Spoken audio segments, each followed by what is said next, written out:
خواهي قورة فرمية إنا لننصر رسلنا والذين آمنوا في الحياة الدنيا ويوم يقوم الأشهاد. خواهي قورة وعدي داوة إيما بيغمبران سلامي خواهي نسر به بهمان شيوة إيمان دارانش لدنيا ولقيامة سر دخين، لدنيا دا سريان دخين لقيامتي سر كوتويان دكين. كواتا خوا وعدي داوة اگر إيمان دار بي لدنيا وقيامة تو براوي.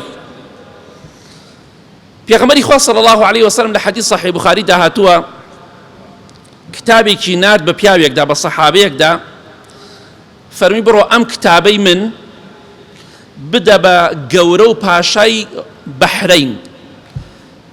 بردی تەسلیمی کرد، پاشای بەحرەینیش کتابەکەی تەسلیمی کیسرا کرد، پاشای فارس.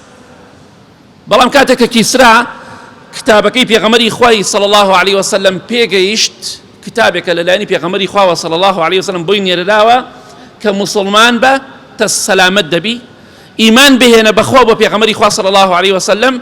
بەڵام کیسرا لە جیاتی ئیمان هێنان وەرەقەکەی دڕی و سووتانی، سوکایەتی بە وەرەقەکە کرد، وەرەقە و کتابەکەی پێغەمبەری خوا صلی الله علیه وسلم. کیسرا دڕانی سوکایەتی پێکرد، سووتانیشی بۆیە دەفەرمێ مەزەقەه وحەڕەقەه، سووتانیشی لەگەڵ وەشاکە دڕانی.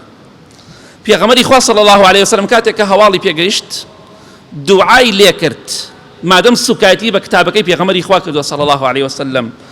خوای گەورە چۆن ئەو کتابەی دڕان کە بانگەوازی تایە بۆ ڕێگای خوا، خوای گەورە ئاوای لێ بکات، خوای گەورە تۆڵەی لێ بکاتەوە، خوای گەورە پەرت و پەرتەوازەی بکات، خوای گەورە لە ناوی بەرێ. پێغەمبەری خوا صلی الله علیه وسلم دوعای لێ کرد، سبحان الله.